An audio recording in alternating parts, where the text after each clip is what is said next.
I am here to talk to you about what I just heard.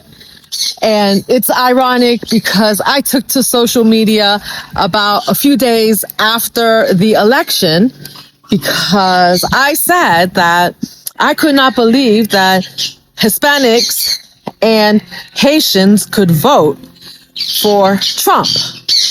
Not because I don't like Trump, but because of some of the immigration policies that I realized he was going to put into place. And being that my family is of Haitian descent and they immigrated here, I said that, wow, what happens when families are separated? What happens when a wife is a citizen and a husband is not, or vice versa, and one of them gets deported?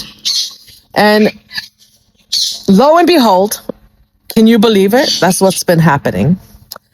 And now, those same groups, because I know that there are Haitians also who voted for Trump. And I even said, I can see some of Trump's policies and how they could benefit some people, maybe even benefit me. And not for this policy on immigration that I coulda, mighta been swayed, right? But I had to hold my ground because, my parents were immigrants. And, I was thinking, wow, it would be so sad to see so many immigrants be denied this opportunity. And I'm all for criminals being deported the right way. I'm not against that. Nobody wants criminals living next to them. But I digress.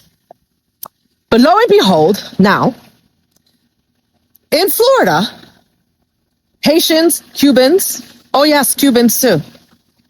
There were a lot of Cubans here in Florida that voted for Trump. I think maybe most of them did. I don't know if the females did. I think maybe the females, not so much, but the males did, or the females were persuaded because, of course, if you're in a household that's voting a certain way and it was so, the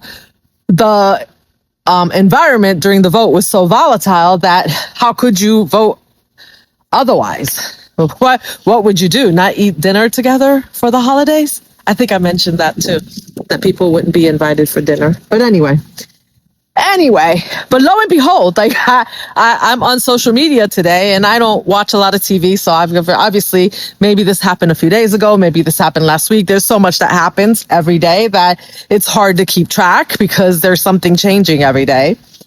But lo and behold, yes, they have whatever the courts have upheld, whatever the deportation of immigrants, and they will start deporting Cubans, Haitians, and Venezuelans shortly if they haven't started already. I mean, I don't know. I might be late to the party, but I just wanted to come back and stay tuned because I'm going to put a short clip of the video that I watched for you to see because I got backlash about this. And, when I came on, it wasn't about saying that anybody was stupid. Everybody gets to have their own ideas.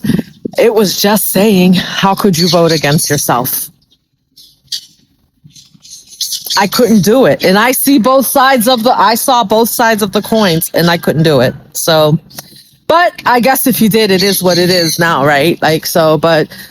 And it was ironic because right after the election also, it was like the number one searched thing on Google was, can you take back your vote? I think we all know the answer to that one now, so I'm going to leave that one alone. But here's the video. Enjoy, and I will see you in the next one. Hear about this? Cubanos that have historically supported the Republican Party and have been pretty outspoken about supporting Trump are now more vulnerable than ever. Where are my Miami Cubans at? Stand up for what you supported in 2024. Goes in when we standing on business, I'm a bitch that underground my thoughts.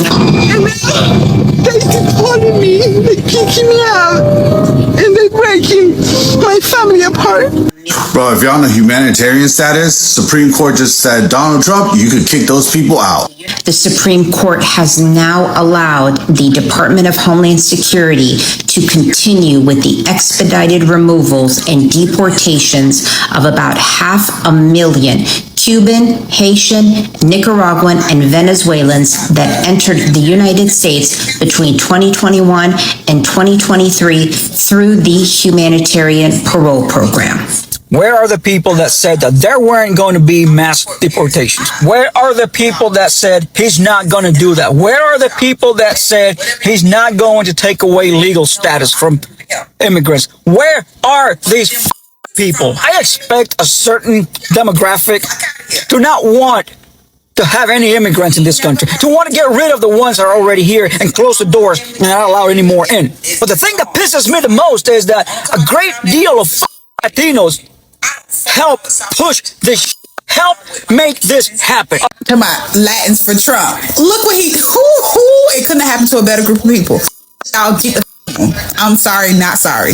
Hello everybody, welcome back to another episode of FAFO Moment. While Miami Cubans are finding out that voting for racism is never gonna get them the American citizenship that they so covet, they're now facing the consequences of voting for the very policies that are now ending up sending them back to the countries that they fled from. Well, the Supreme Court just cleared a way for Trump to deport thousands of Cubans who came to the United States through the humanitarian parole. Well, this is what you get when you vote for hatred. This is what you get when you vote against your best interest, just because your hatred and racism is deeper than your self-preservation.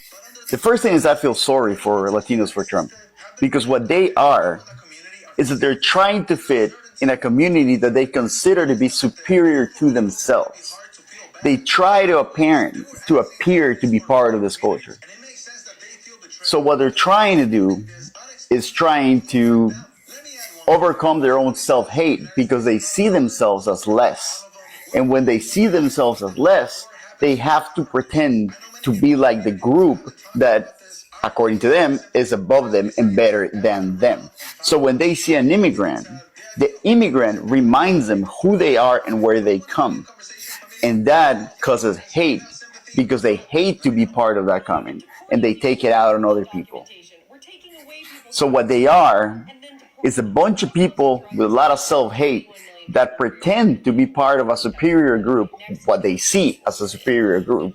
And because they are not accepted, and they will never fucking be, when they see a person like them, it creates hate in their heart, because they hate themselves in the situation that they're in, that they're trying to be part of a group that they will never be part of. And that immigrant reminds them who the fuck they are, so that hurts them. That's what a Latino for Trump is. Bro, if you're on a humanitarian status, Supreme Court just said, Donald Trump, you could kick those people out. I grew up in Miami. So during the election, I was talking to all my friends back in Miami. I'm like, hey, talk to the people that's thinking about voting for Trump, because if you have family members that are on protective status or temporary status, they will fucking end up disappearing. I personally didn't know what Trump was going to do. I just thought he was going to be like, you know, like that type of guy and just, put people in jail, And, well, it kind of turned out to be much worse. And now, you know what the funniest thing is that the Venezuelans, was going so hard for Trump, and then they got instant regret right after election.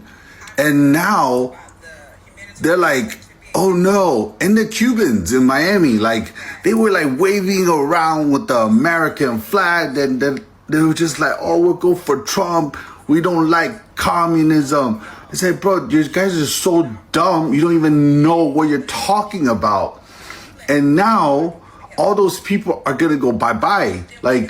Amelia, did y'all hear about this? Cubanos that have historically supported the Republican Party and have been pretty outspoken about supporting Trump are now more vulnerable than ever. But let's talk about this. For many decades, people that had left Cuba came to the United States and were protected from deportations. Their anti-Castro, anti-communist perspective, anti-socialist, aligned very well with the Republican Party, and they embraced that identity when they arrived to places like Florida. But under the current administration, many protections that existed have been revoked, and many people in that community are facing fear and uncertainty about what's going to happen next. Honestamente, I know for many folks it's gonna be hard to feel bad because in many ways they were asking for this for other communities, and it makes sense that they feel betrayed because they were supporting this, not expecting it to affect them. Let me add one more thing. Cuban exiles in the United States are not a monolith, so of course not all of them were pro-deportation, but the ones that were happen to be the louder voices. I know many people in the community that have been talking about this aren't going to feel any sympathy, essentially saying they effed around and found out. I for one think it's sad. The idea of people losing their livelihood and being deported is just inhumane. But I want this to be a conversation. Familia, what do you all think about this? Do you have sympathy or not? Let me know.